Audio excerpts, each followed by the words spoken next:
Greetings and Assalamu alaikum. I myself, Hassan Mahmood, along with Hashir Noor and Ubaid Ashraf, are here to show our project on temporal category-based price similarity network analysis.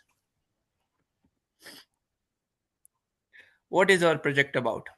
We got CPI data from Pakistan Bureau of Statistics for 17 cities.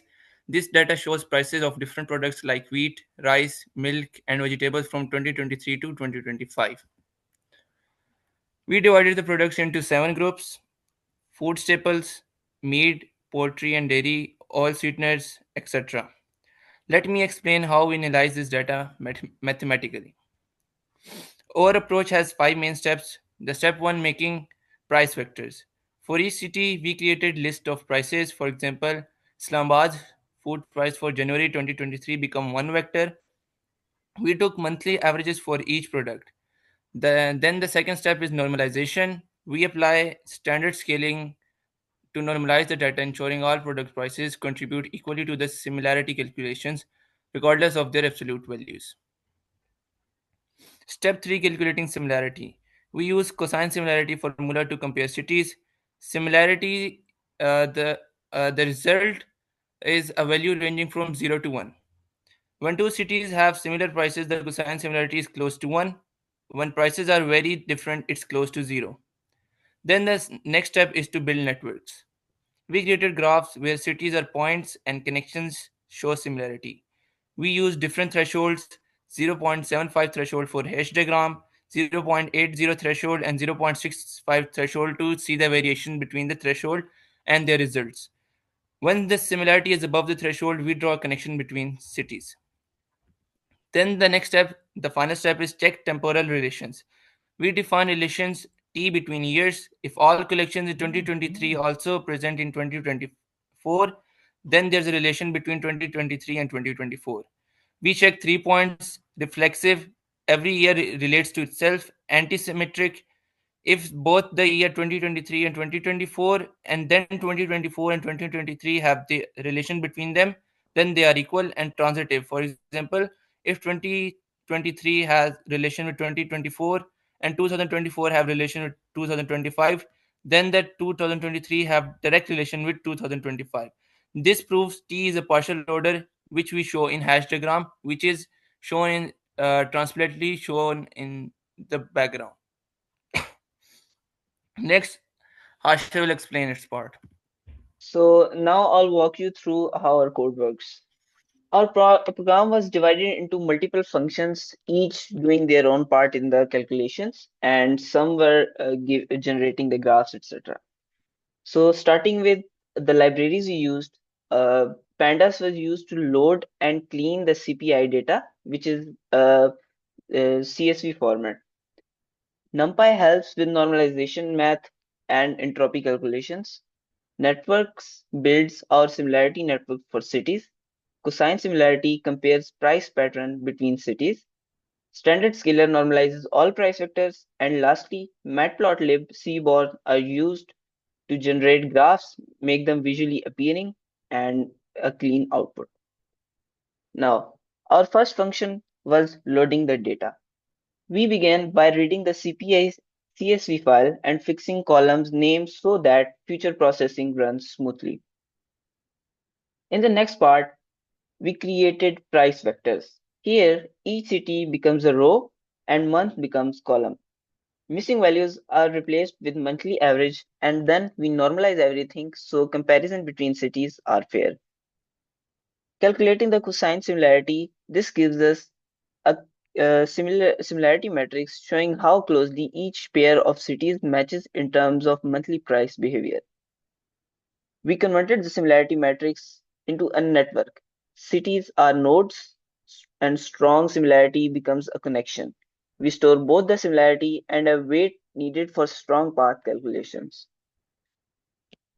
Now in computing centrality, we compute 4 centrality measures that tell us which city are most influential in the network. The results are normalized for fair comparison. In the weighted score part, we calculate 3 final scores: equal weighting, correlation-based weighting, and entropy-based weighting, which becomes our main ranking method because it rewards matrices with more variations. In the next function, it checks whether the temporal relation between years form a valid partial order. It tests three main things. Reflexive, every year relates to itself. Antisymmetric, if year A relates to B, then B cannot be also independently related to A unless they are equal. Transitive, if A relates to B and B relates to C, then A must also relate to C. It returns true or false for each property so we can confirm if the temporal structure is mathematically a partial order. In analyze temporal relations, this part compares the edge sets of different years and check which year are subset of others. If the edge of year x are fully contained in year y, we say x is related to y. It builds all these relations, runs them through the partial order checker, and then gives a summary telling us if the overall structure is reflexive, antisymmetric, or transitive. This also prepares the data needed later to draw the Hess diagrams. The next section creates the final influence score for each city by combining the influence score from all categories. Each category has a weight, and we multiply the city score by that weight and add them up. The result, a single overall influential score for every city and every year, which is also saved as a CSV file. This is basically the final ranking step of the whole project. The later all functions are used to plot. They use matplotlib cmon to make them visually appealing. The heat map generates the heat map between the cities, each pair of cities. The comparative bar, this plot compares the top 5 most influential cities under the trees score scheme. This draws the network graphs for each category and year. The plot threshold analysis, this graph shows how the network structure changes as we adjust the similarity threshold. The hash diagram function visualizes the temporal relation t between years. As these functions were very long, so we did not include them in this presentation, but they will be shown in the project report. Now, the final function, run project pipeline. This function is the heart and brain of our whole project. This function runs our full workflow automatically. It goes through every major step of our analysis without us having to run each function manually. It processes the dataset, computes similarities, builds networks, calculates centrality, applies weighting, and finally saves all graphs and CSV files. The last highlighted part is the main function, which runs our whole project using the run project pipeline function. The results of this project will be explained by Ubaid Ashraf. Assalamu alaikum. Before I start, I want to mention one thing clearly. Because of limited time, we are only presenting the comparison of two categories, fruits and vegetables and oils and sweetener. Other categories, heat map, network are uploaded on GCR. On the right side, you can see oil and sweetener. Almost the entire heat map is dark blue, which means cities have more than 99% similarities. This happens because these items are government controlled. So prices stay almost the same across Pakistan. On the left side, we have fruit and vegetable.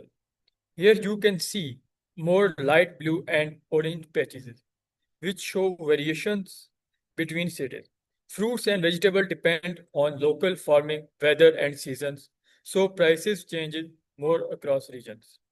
Next slide, please. Network graph comparison. On the left side, you can see fruits and vegetable network with a threshold of 0.8. Most cities are isolated, only a few small clusters form. This proves that market-based items have less similarities. And on the left and the right side, you can see oil and sweeteners network with 0.6 threshold. We can see multiple clusters. Cities are mostly connected, even with a low threshold. Government control items remain uniform, so the networks stay connected. This proves that market-based items have less similarity and compared to regional diversity. Next slide, please. Bar chart and threshold analysis. On the left side, you can see bar chart of top 5 influential cities for fruits and vegetable. You can see that Banu ranks number 1 across all scoring method. This tells us that Banu price behavior plays a major role in these categories. And on the right side, we have the threshold sensitivity analysis.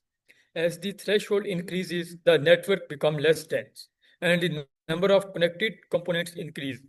This means that we demand higher similarity cities start to break apart into separate progress. It shows how sensitive the network is to threshold changes. Key finding and conclusion. Government control items have high similarity while market items have strong variations. Network graph proves that control categories stay connected and market categories become fragmented at higher threshold. In conclusion, we use discrete structure including heat map, graphs, connected components, and threshold analysis to study real price data. And our final result is clear. Government control creates uniform price network and free market create regional diversity. Thank you and thank you from all of us.